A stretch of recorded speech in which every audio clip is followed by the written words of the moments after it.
Os Estados Unidos e a Ucrânia assinaram nesta quarta-feira um acordo econômico para a exploração das chamadas terras raras ucranianas, que são regiões ricas em minério e recursos naturais. O presidente americano Donald Trump pressionava a Ucrânia a assinar o acordo desde fevereiro. O tratado é visto como fundamental para que os Estados Unidos mantenham apoio à Ucrânia na guerra contra a Rússia. Trump afirma que o pacto é uma forma de fazer com que a Ucrânia reembolse os Estados Unidos pelos bilhões de dólares enviados em ajuda militar e financeira durante o conflito que começou lá em 2022. O acordo tem duração de 10 anos e prevê a criação de um fundo conjunto entre os Estados Unidos e a Ucrânia para financiar projetos de reconstrução do país. Vamos ver aí na tela alguns detalhes desse acordo aí, então, que prevê aí de 10 anos esse acordo aí entre Estados Unidos e Ucrânia. Pois é, então esse é um acordo ali que prevê novos projetos de exploração mineral, também divisão ali dos resultados 50-50%, a criação também de um fundo ali de reconstrução e também a continuidade do fornecimento de dinheiro e armas. O presidente da Ucrânia, o Volodymyr Zelensky, ele comemorou esse acordo assinado com os Estados Unidos para a exploração das chamadas terras raras ucranianas. Em um comunicado enviado em uma rede social, nesta quinta-feira, ele afirmou que o acordo mudou significativamente durante o processo de preparação. Agora, segundo ele, tem condições justas e cria oportunidades para investimentos na Ucrânia. A gente até preparou uma arte para mostrar para vocês os locais onde esses minerais raros estão aí na Ucrânia. Vai acompanhar aí na tela. O que a gente percebe é que na Ucrânia, boa parte dessas reservas está no leste. Essas áreas elas foram fortemente ali afetadas pela guerra com a Rússia. Para nos ajudar a entender ali com esse tema, a gente vai conversar agora com o mestre em Relações Internacionais, Guilherme Câmara Meirelles. Professor, muito obrigada por estar aqui com a gente hoje. Olá, boa noite, um abraço a vocês aí de Minas Gerais, o prazer é meu. Professor, eu queria começar a te perguntar sobre essa questão do acordo. Se isso demonstra uma reaproximação do Trump com o Zelensky e talvez uma retomada ali da ajuda dos Estados Unidos de forma mais efetiva com a Ucrânia na guerra. Na verdade, o Trump e o Zelensky, eles nunca ficaram distantes. O que aconteceu foi uma briga publicada mundialmente, né, ao vivo, né, que chamou a atenção do mundo todo, mas em momento algum o Trump deixou, ele se afastou do Zelensky. O que aconteceu foi uma mudança de postura dos Estados Unidos em relação à Ucrânia, se a gente comparasse como Biden tinha de postura em relação a esse mesmo país quando a guerra estourou em 2022. Né? O que acontece agora é que o Trump ele tem uma visão muito mais pragmática de como essa guerra pode ajudar diretamente os Estados Unidos. Por quê? Porque na época do Biden era seguida a cartilha da OTAN, que é a Organização do Atlântico Norte. Então, que é aquela aliança militar onde se países da Europa, aliados dos Estados Unidos, sofressem ataques, os Estados Unidos teriam que se aliar, teriam que contra-atacar esse país que atacou originalmente. Então, no caso, o Biden se aliou diretamente com a Ucrânia para atacar a Rússia, né? Atacar, eu digo, de maneira diplomática. Dessa vez agora o Trump se afasta da OTAN, mas ele enxerga oportunidades diretas para os Estados Unidos dentro da Ucrânia, que é justamente isso que vocês mostraram agora nesse mapa, que ficou muito bem feito, sobre as terras raras. Pelo seguinte, cerca de 80% desses minérios que são encontrados nessas terras raras, que vocês estão mostrando aí, importados pelos Estados Unidos, vêm da China. E a gente sabe que agora China e Estados Unidos estão nessa pequena confusão diplomática, né, que a gente tem visto nos últimos meses, desde que o Trump voltou à presidência. Então, é uma oportunidade que o Trump enxerga de depender cada vez menos da China. Como? Por meio desse acordo, ele vai ter uma influência muito maior dentro da Ucrânia. Então, assim, grande parte desses minérios, e que grande parte está justamente nessa zona de guerra que vocês mostraram a leste da Ucrânia, grande parte desses minérios que os Estados Unidos necessitam vão agora sair da Ucrânia e não mais da China. Guilherme, quem fala é Larissa, sou editora do Jornal Tempo aqui em Brasília. Muito obrigada pela participação do senhor. Queria saber especificamente sobre o que parece ser uma mudança de Trump, né? A gente viu ali ele invertendo o posicionamento em relação a Putin, criticando bombardeios, e agora fechando esse acordo com a Ucrânia. A gente pode considerar que isso é mesmo uma mudança ou é apenas ali mais uma das estratégias de Trump tentando mandar recados, enfim, e que não vai ser de fato uma mudança efetiva, né, digamos assim? Então, Larissa, eu costumo dizer que o Trump, ele governa os Estados Unidos como se ele comandasse algumas das empresas privadas dele, né? Então, dentro de uma empresa privada, o que se tem acima de tudo? O lucro, o interesse. E no caso das relações internacionais, quando a gente fala de Estado, do poder público, o que interessa, dentro da visão realista das relações internacionais, o que interessa é simplesmente como um determinado país pode obter ganhos ao promover uma determinada ação de política externa. Então, respondendo a sua pergunta, essa guinada que se dá, né, dele condenando os ataques da Rússia, isso vai acontecer não porque o Trump é dotado de algum senso humanitário ou algo do tipo, mas porque ele vê que se aproximando da Ucrânia contra a Rússia, isso faz com que os Estados Unidos, ao mesmo tempo, dependam cada vez menos da China, que esse é o objetivo por trás. Então, se a gente pegar o interesse dos Estados Unidos dessa guerra, basicamente é se afastar cada vez mais da China. A China é a grande peça por trás dessa aproximação dos Estados Unidos. Professor, queria perguntar para o senhor se essa mudança ali de postura dos Estados Unidos, se isso pode gerar ali uma reação da Rússia, né, à Ucrânia, uma retaliação ou do próprio Estados Unidos.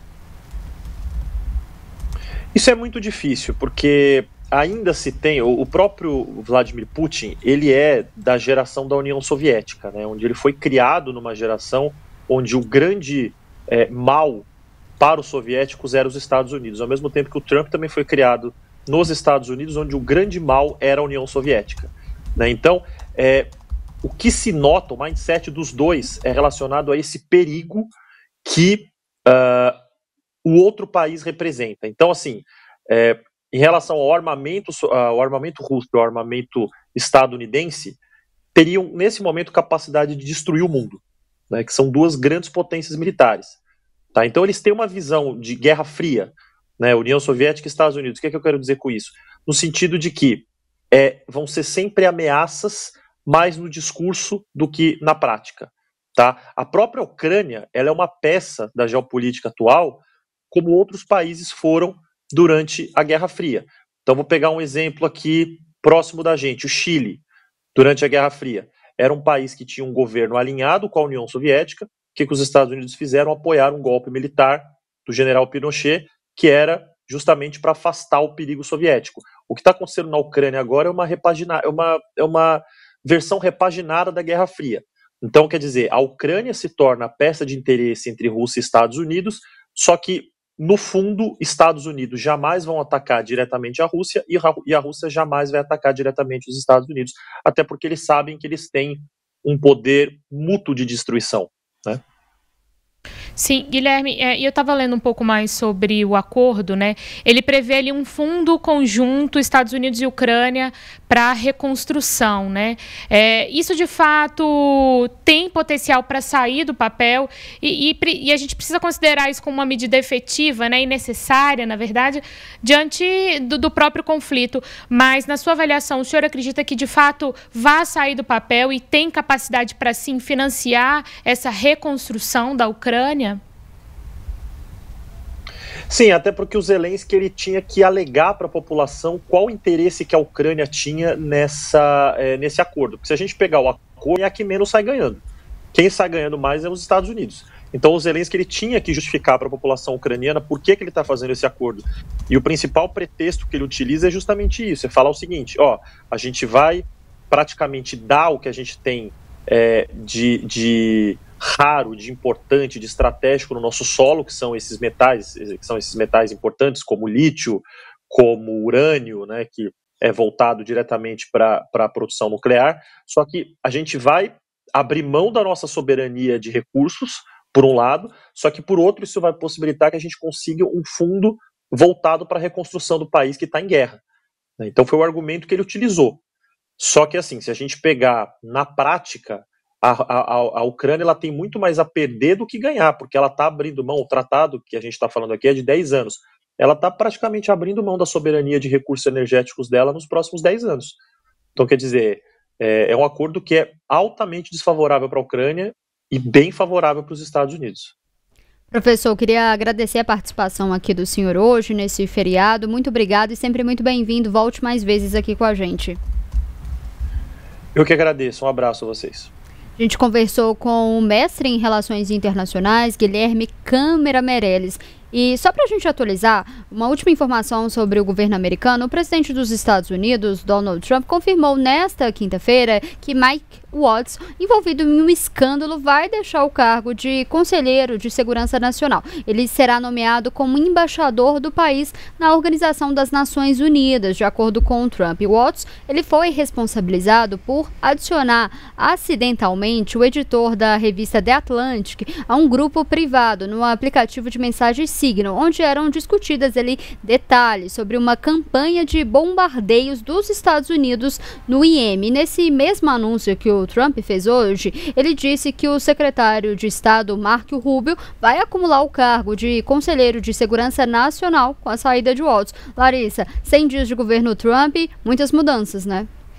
Exato, e me chama muita atenção, Letícia, essa questão da mudança anunciada hoje do Waltz, porque logo que esse escândalo veio à tona, né, de incluir ali um jornalista num grupo que discutia questões seríssimas, né, de soberania nacional, como que fizeram aquilo, o próprio jornalista se questionando, ele não estava acreditando naquele fato, né, que tinham incluído ele por engano em algo tão em um grupo para discussões tão relevantes, tão importantes e que precisariam ser mantidas em segredo, né, em sigilo. Muito se questionou se esse seria o primeiro grande escândalo da gestão Trump e o que aconteceria, se isso seria suficiente para desgastar muito a imagem do presidente norte-americano e da sua gestão. E o que a gente viu foi exatamente o contrário, né? Esse caso foi abafado, esse caso foi minimizado, mesmo diante da gravidade do que aconteceu. E essa troca, né, essa saída, só ocorrendo agora, inclusive depois de toda a repercussão de diversas medidas adotadas por Trump. A gente falava agora dessa questão da Ucrânia, enfim, mas também depois de toda a repercussão e de todos os desdobramentos em relação ao tarifaço, né? Foram, mês passado, principalmente, o início desse mês também, mas, né, meados ali do mês passado e os desdobramentos a gente vendo nas primeiras semanas desse mês. A gente já está em maio, né, gente? Então, assim, toda essa repercussão muito no mês passado de abril, muito se questionava, mas, gente, o Trump não para, né, de anunciar coisas, e aí anuncia uma tarifa maior, e aí tem uma resposta da China ou de outros países, enfim. Quando toda essa repercussão acaba, né, ou pelo menos entra num rito de maior normalidade, a gente vê hoje esse anúncio, essa confirmação da saída do Waltz, portanto. Então, assim, eu ainda não sei se as pesquisas de avaliação do governo de Donald Trump pegaram esse desgaste em função desse erro mesmo que aconteceu. Não sei se isso foi suficientemente avaliado, mas a gente entrevistava um especialista nessa semana que questionava, inclusive, que apontava para as dificuldades que os norte-americanos têm em realizar pesquisas realmente muito confiáveis. Então, que Trump pegaria justamente nesse ponto para questionar os altos níveis de reprovação do seu governo, inclusive. Não sei se pegaram essa questão do secretário, mas fato é que com a saída dele, será que na próxima semana a gente vai ver esse caso voltando um pouco à tona? Isso vai ter desdobramentos jurídicos, enfim, não sei, né, Letícia, mas acho importante sim a gente destacar para quem nos acompanha esse tema e ficar de olho nos próximos dias, né? O mais engraçado desse caso, que eu acho, é porque falaram que ali não tinha nenhuma ligação, não tinha nenhum número do editor dessa revista. Como que você não tem o número de editor e não coloca? E o Donald Trump firmando ali que não tinha colocado. Claramente, é muito grave, né? A gente tem um aplicativo de mensagem que